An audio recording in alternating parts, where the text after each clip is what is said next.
We are back with the third segment of our weekly chat with Jason Mackey, our Post-Gazette sports columnist. I'm Adam Bittner, assistant sports editor for Multimedia.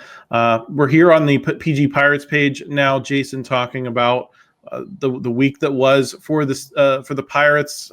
Ugly stuff from the pitching staff at times, more of the relievers than the starters. Ugly stuff from the offense. Lots of questions about the short term versus the long term, and are Derek Shelton and Ben Cherington beginning to get what's muddling what's best for the Pirates with what's best for them individually, with their jobs potentially on the line. Lots to dig into there. Before we do, just want to thank our sponsor. It's Greenewalt Roofing. Hey, Pittsburgh, when you think of great roofs, you think of Greenewalt Roofing Company. With over 20 years of experience, Greenewalt knows your roof is your home's first line of defense from rain, wind, snow, and ice. That's why Greenewalt Roofing's standard for perfection is so important. You can trust that their team of experienced installers will treat your property like it's their own. When it comes to roof replacements, Greenewalt Roofing Company is Pittsburgh's only choice. Visit greenewaltroofing.com today or call 412-314-8882 to schedule your free estimate. PA contractor number 36262. Yeah, Jason, it's hard to know where to start with this club. I think for me, Monday and Tuesday in Tampa Bay kind of showed me that there's competing interests at play, seemingly, where Carmen Mlodzinski gets tapped for that fifth rotation spot. I think he's a more proven commodity than some of the other options that were available to the Pirates. Even though he was a converted reliever, they thought that they could get starter innings out of him. Comes in, goes through the first time through the order fairly well, then runs into trouble. The very next night, you bring in Thomas Harrington for his first MLB start, and you see why the Pirates probably preferred to go with a guy like Carmen Mlodzinski, that they had a little more of a book on, because Thomas Harrington comes in, struggles, walks more batters than he's ever really done in some period of time, and has a rough start. So it makes you wonder, to me, Jason, what's best for the Pirates right now, and what's best for Derek Shelton and Ben Cherington, and how is that factoring into the decisions that are being made? I might be in the minority here, Adam. I don't see that as something they did to cover their own butts.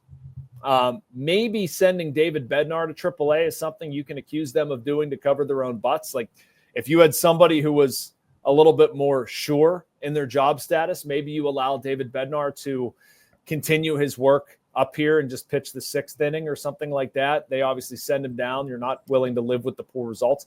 I also don't think they're altogether wrong for that. Like, Bednar just hasn't been good. He needs to figure it out, and it's not happening here. They've tried that. But as far as the Mlodzinski and Harrington thing, like, I thought Carmen threw pretty well this spring. He's got more of a history getting out major league hitters. I feel like he, to a degree, kind of took one for the team by going into more of a bullpen role, which it turned out what he wanted for his career. He expresses interest in starting. He's gotten out major league hitters at a pretty decent clip. He has a strong spring. He adds pitches. He does everything that's asked of him. And you give him an opportunity to start. I can't get mad at that.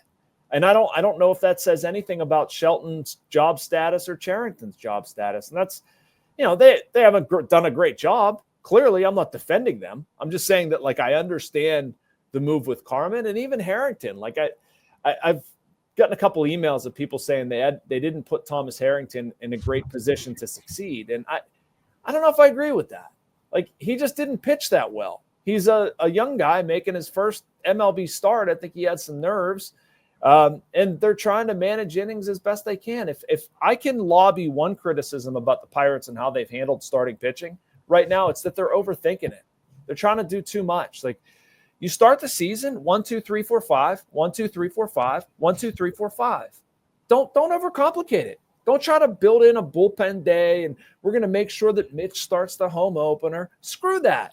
Put your best 5 pitchers out there and let them go. And if you think Carmen Mlodzinski is one of them, I'll listen to the argument. I understand. Bubba Chandler wasn't one of their 5 best. I'm okay with that. They've done plenty else that we can criticize. I just didn't have a huge issue there. Yeah, I think that's cropped up as, I think a lot of people are looking at the situation and saying you have 3 top 100 prospects now, or Thomas Harrington's on the team, but you have those 3 guys. Why were they not further in line? Like who? Who was not? I tend to agree with you, but I think there are a lot of people wondering why Bubba Chandler's still down. Right. They probably didn't watch him throw in spring. Bubba Chandler didn't pitch that well in spring. That's okay. He's made 7 starts in AAA. Needed a little bit more time. Like who's the other arm that should theoretically be up here? I don't know who's the other. I'm blanking on who the other top 100 prospect is, other than Harrington and Burrows is somebody who would theoretically be MLB ready.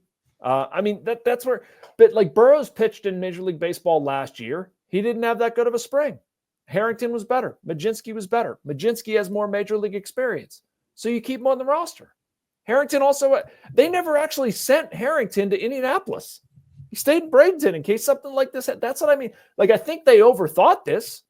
Why would you do that? Like, if you're going to break and you don't even send him there, like you're anticipating building in basically a 6-man rotation from the start, which I don't agree with. I would just run my 5-man rotation and see how it goes. Thomas Harrington's in AAA. That's fine. He's not the first minor leaguer to be a top 100 prospect to have a good spring and get sent to AAA. And you've got to pitch your way to the major leagues. That's okay. Well, and Tuesday night is supposed to be where your stopper. I mean, you come out the gates poorly. Things are not going well. That's where, to me, that's a situation where you're expecting Paul Skenes to come in, stop the losing streak, reassert some level of control, and instead you're going to a major league debut that you didn't necessarily plan into the rotation. It's not like a Jared Jones situation last year where.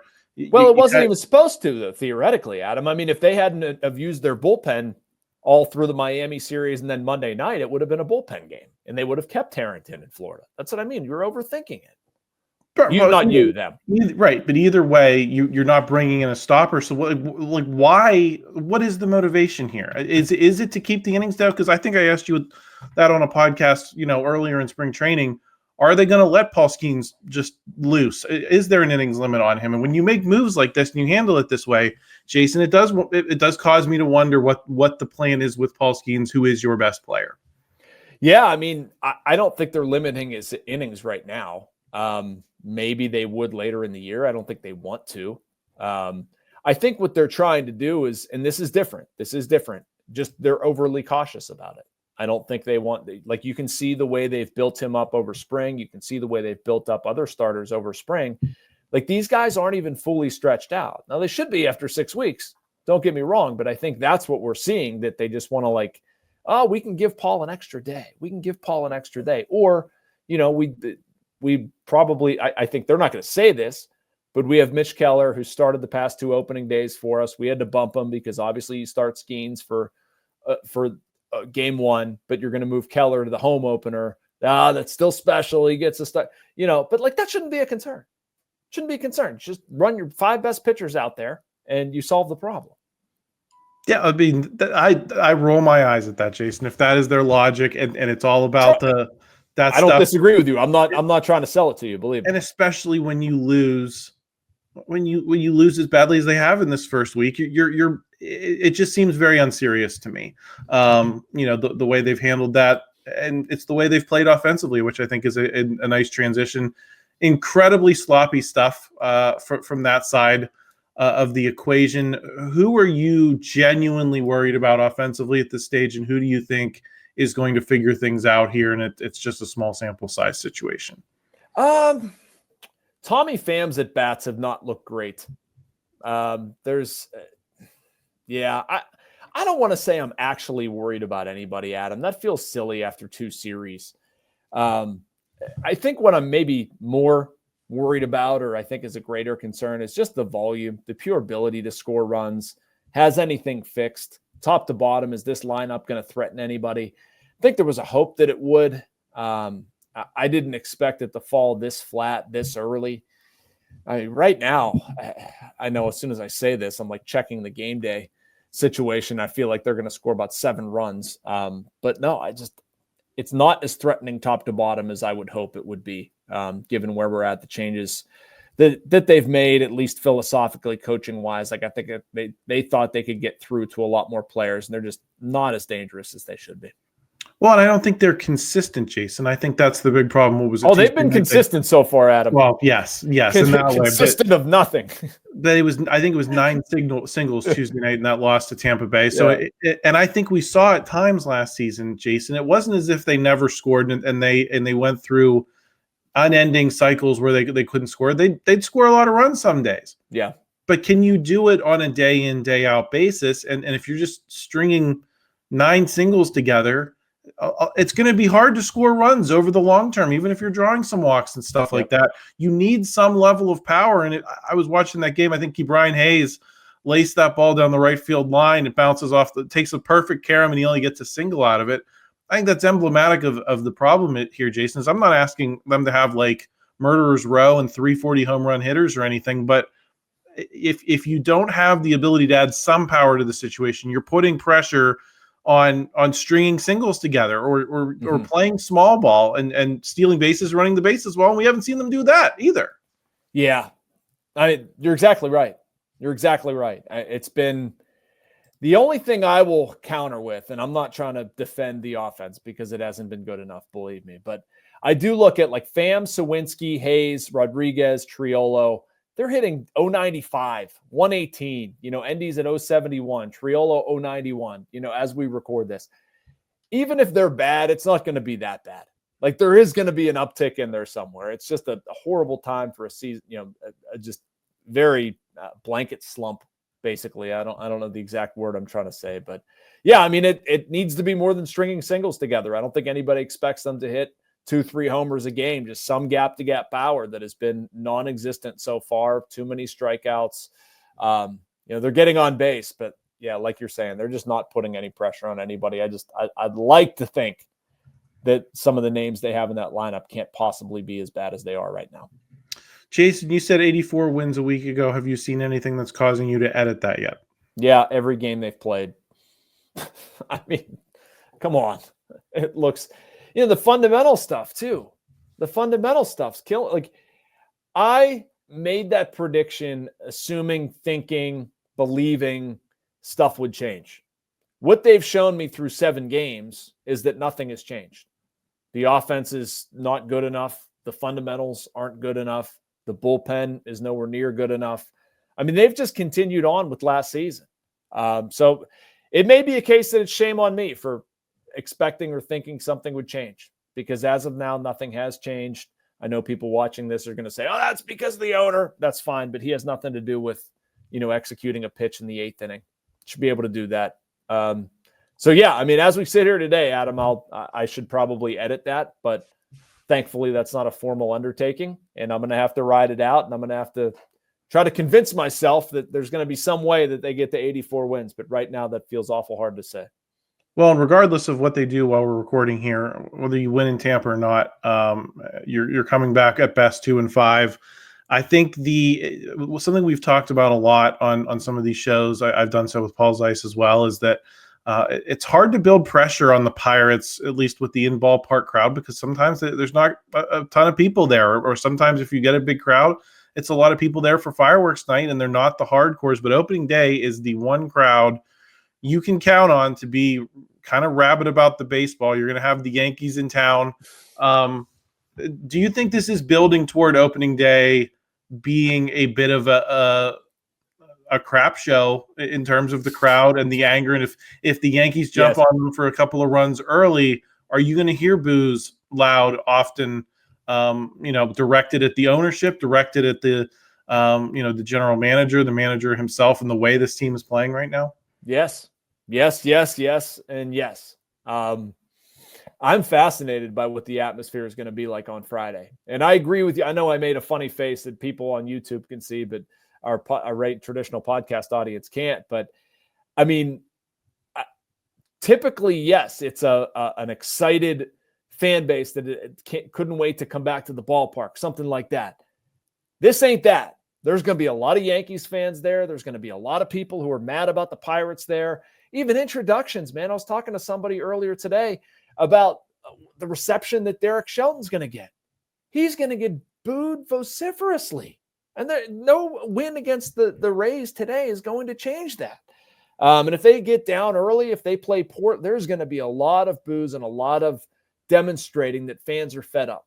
They want to see better, and they're not wrong. And they deserve to see that. People should do whatever they want with buying a ticket. This is not me telling anybody what to do. But yeah, do I expect a wild, unique atmosphere? I do. Yes. Well, because I feel like the tide is starting to turn against Derek Shelton and Ben Cherington in a way that I don't know it really has to this point. I think a lot of people like to blame Bob Nutting for the lack of spending, and they should.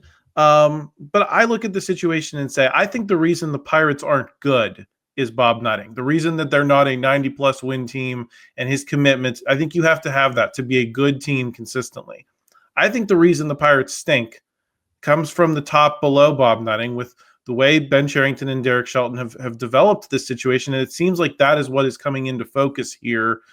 Bob Nutting's a situation that's probably not going to change, but those two guys can. And I think you're starting to see people recognize the difference between organizational problems that start with Bob Nutting and, more field level stuff with these guys. Well, and you're tolerating mediocrity. You're tolerating stuff that other organizations will not tolerate. And that's not me making it up. That's just look at the managerial and GM churn that you've had. I think I wrote in my season opening piece that they're the 10th longest tenured GM and manager in baseball, something like that. I mean, all around, people have expected more results, and Nutting has not expected that out of a group that is underperformed.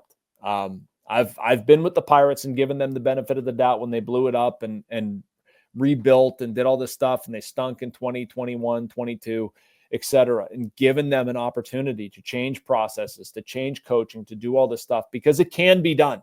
It can be done. You can look at Cleveland, Tampa, what Oakland has done, a bunch of other teams. We've talked about this before. You can win on a budget, but you have to make a lot of smart decisions.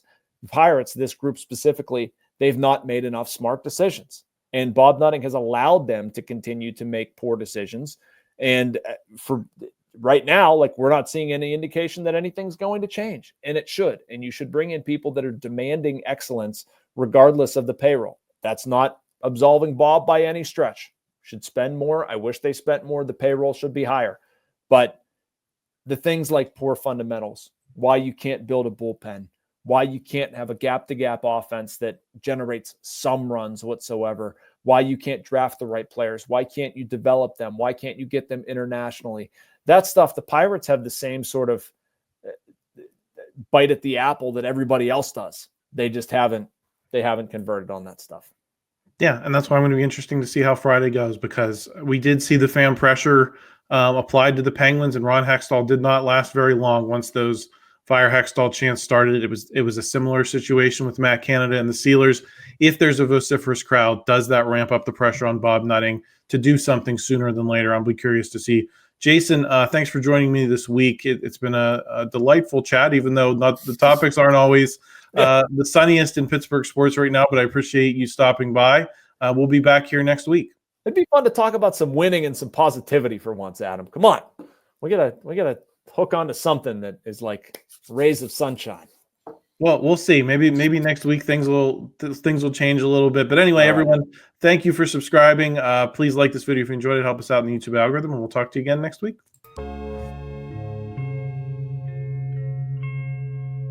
Thank you for checking out this content from Post-Gazette Sports. If you watch this video on YouTube, please like the video and subscribe to our channel. For all of the sports coverage the Post-Gazette has to offer, visit post-gazette.com.